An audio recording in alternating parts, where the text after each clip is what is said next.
ওকে আমার আন্তরিক শ্রদ্ধা ভালোবাসা। মঞ্চে রয়েছেন আমাদের সকলের খুব প্রিয় একজন সমাজসেবী মানুষ হরিপ্রসন্নবাবু, আর যার কথা না বললেই নয়, সমস্ত অনুষ্ঠানের সঙ্গে জড়িয়ে থাকেন জয়ন্তবাবু।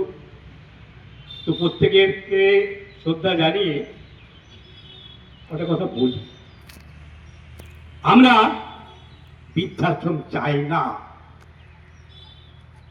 আমরা বৃদ্ধাশ্রম চাই না।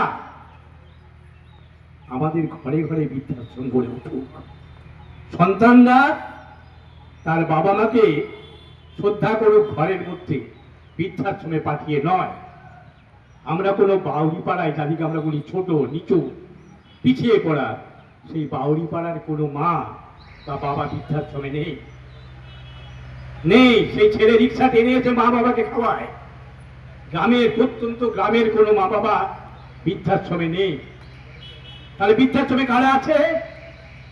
আমরা ছোট থেকে আমার সন্তানকে দুধে ভাতে মানুষ করেছি, ওর সঙ্গে মিশো না, ওখানে যেও না, একাকিত্ব তাকে শিখিয়েছি, একা থাকতে তাকে শিখিয়েছি, সামাজিক শিক্ষা তাকে আমরা দিইনি।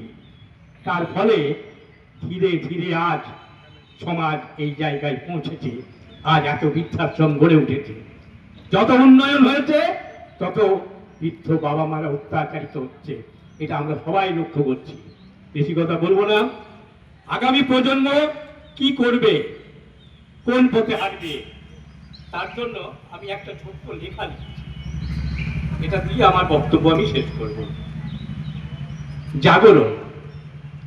আমরা কোন পথে হাঁটছি, পিছন ফিরে দেখছি না, ভাবছি না আগামীর কথা, আমরাই হারাচ্ছি মানবতা।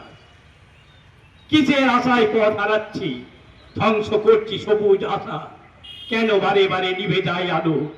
জাগো জাগো, নিজেকে প্রশ্ন করো, কেন বারে বারে নিভে যায় আলো?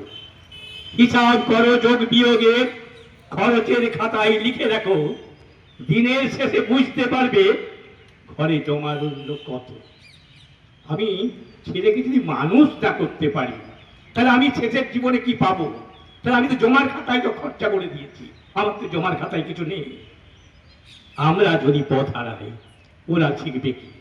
আমরা বাবা মারাই যদি পথ হারাই, তাহলে আগামী প্রজন্ম ছেলেরা শিখবে কি? তাহলে আমাদেরকে আগে তৈরি হতে হবে, বাবা মাদিকে তৈরি হতে হবে, সংসারকে সেভাবে তৈরি করতে হবে, ফলে ফুলে সাজাতে হবে। আমরা যদি পথ হারাই, ওরা শিখবে কি? ওদের জন্য আমাদের কাজ সাদা রঙের সাজ আর সৎ নির্ভীক। ওদের জন্য আমাদের কাজ সাদা রঙের সাজ আর সৎ নির্ভীক। সকলে ভালো থাকুন, এইরকম অনুষ্ঠান চলতে থাকুক। আমরাও পারলে চেষ্টা করব আমাদের বিভিন্ন আঙ্গিকে প্রচার করতে। বাবা মারা যেন অত্যাচারিত না হয়, অত্যাচারিত না হয় কোনো শিশু, অত্যাচারিত না হয় কোনো মা, অত্যাচারিত না হয় আমার কোনো কন্যা। সকলে ভালো থাকুন। নমস্কার।